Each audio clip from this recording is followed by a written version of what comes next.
तर आजच्या व्हिडिओमध्ये आपण बघणार आहे युनिफॉर्म ॲक्सेलरेशन। आधी पण आपण सांगितलं युनिफॉर्मचा अर्थ काय होते, सारखा। ठीक आहे, सारखं।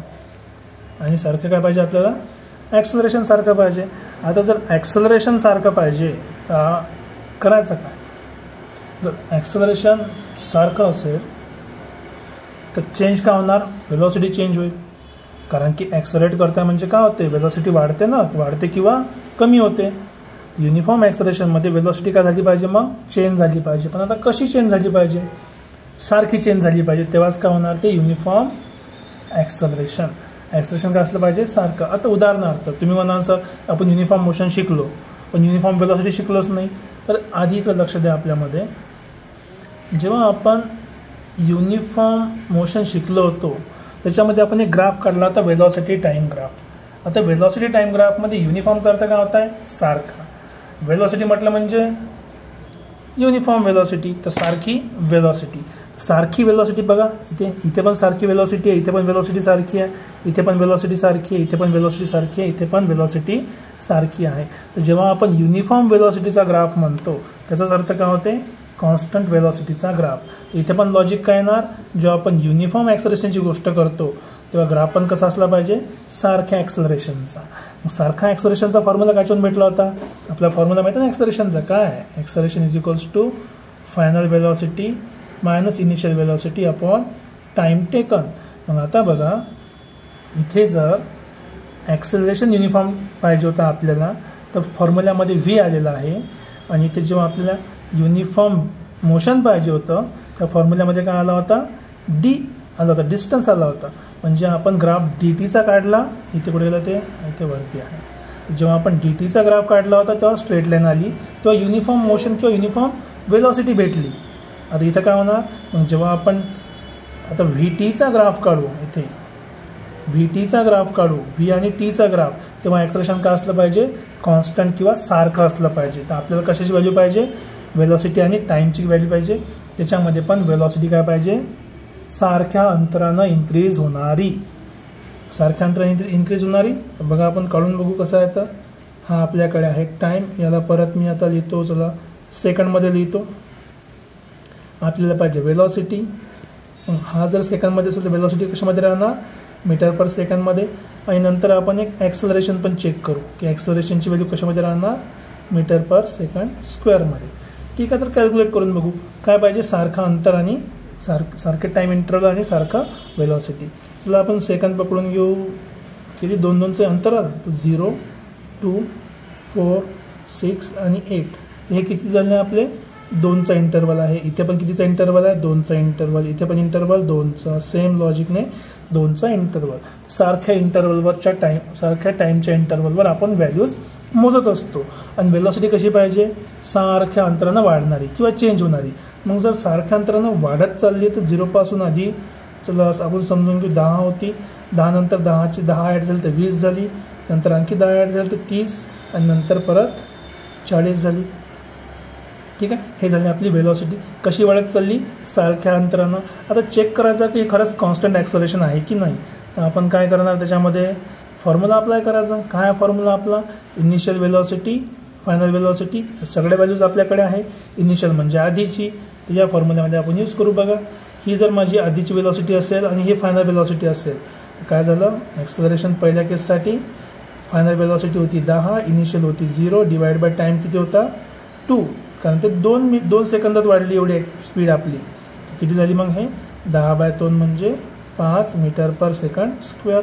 सेकंडसाठी चेक करून बघा, सेकंडमध्ये काय 20 पासून आपण 0 पासून 20 पर्यंत पोहोचलो उदाहरणार्थ, तर फायनल किती होती 20, सुरुवातीची होती 0, किती वेळ लागला पोहोचायला 20 पर्यंत, 4 सेकंद लागले, भागेला 4 करा तर 20/4 पण किती झालं, 5 मीटर पर सेकंड स्क्वेअर।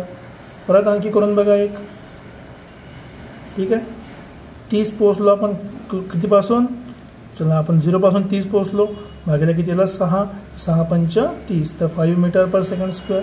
हां ठीक आहे, तुम्हाला जर 0 आवडलं आहे तुम्ही मधातला पण नंबर घेऊ शकता, उदाहरणार्थ ॲक्सेलरेशन, जसं आणि 20 आणि 40च्या मधलं मी ॲक्सेलरेशन काढून बघतो, तर फायनल वेलोसिटी किती होती 40, कुठून पोहोचले आपण 20 पासून, किती टाईम लागला बघा, 20च्या वेळेस आपले 4 सेकंद होते, 40च्या वेळेस किती झाले 8 सेकंद, तर किती वेळ लागला 4 सेकंद लागले ना.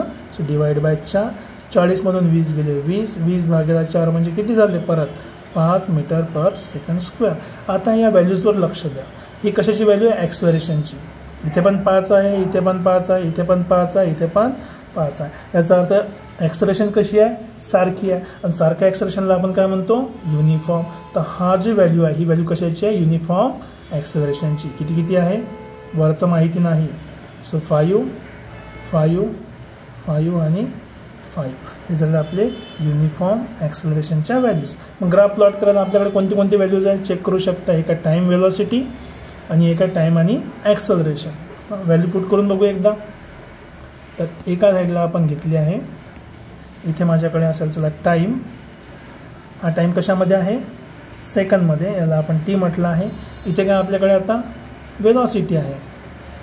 कुठला ग्राफ झाला आता, हा वेलॉसिटी टाईम ग्राफ. ठीक आहे, वेलॉसिटी कशामध्ये होती, मीटर पर सेकंडमध्ये, याला लिहिलं आपण व्ही. आता व्हॅल्यूज पुट करणं सुरू करा. बघा इंटरवल 0पासून 2 डायरेक्ट, 2चा इंटरवल आहे, 2, 4, 6, 8, 10 जर व्हॅल्यू असेल तर. आणि इथे वेलॉसिटी 0 नंतर 10, 20, 30 आणि 40. पॉईंट प्लॉट करणं एकदम सोपं आहे. आधी 0साठी 0 नाही लिहित आपण, कारण की आपल्याला माहिती नाही. पण मी ते वेलॉसिटी 0 का बरं लिहिली आहे, कारण गाडी सुरूच नाही केली. गाडी सुरू नाही केली तर चालतच नाही आहे. आणि चालत नाही आहे म्हणजे काय झालं, वेलॉसिटी तिथे 0 आहे असं आपण ॲज्युम करतो. ठीक आहे.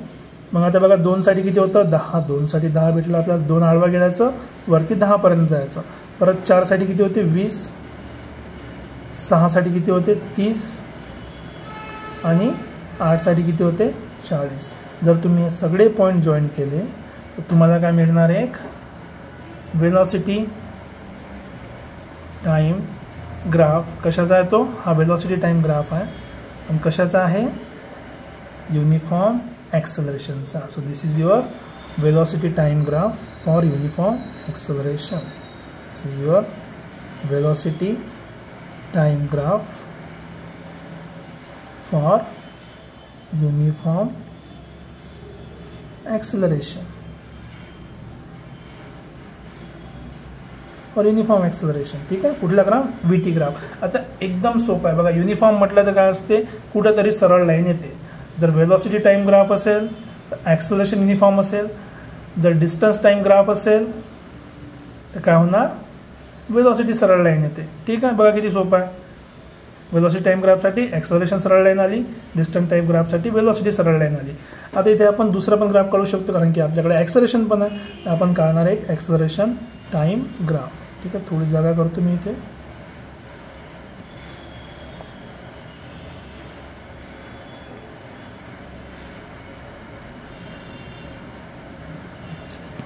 झालं,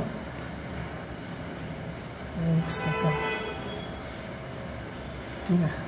ओके. हा झाला आपला वेलॉसिटी टाइम ग्राफ. याच्यामध्ये आपल्याला काय भेटलं, युनिफॉर्म ॲक्सेलरेशनचा ग्राफ, जो काय होतो स्ट्रेट लाईन. ओके. ठीक आहे. नेक्स्टमध्ये आपण बघू युनिफॉर्म ॲक्सेलरेशनमध्ये ॲक्सेलरेशन टाइम ग्राफ बघू.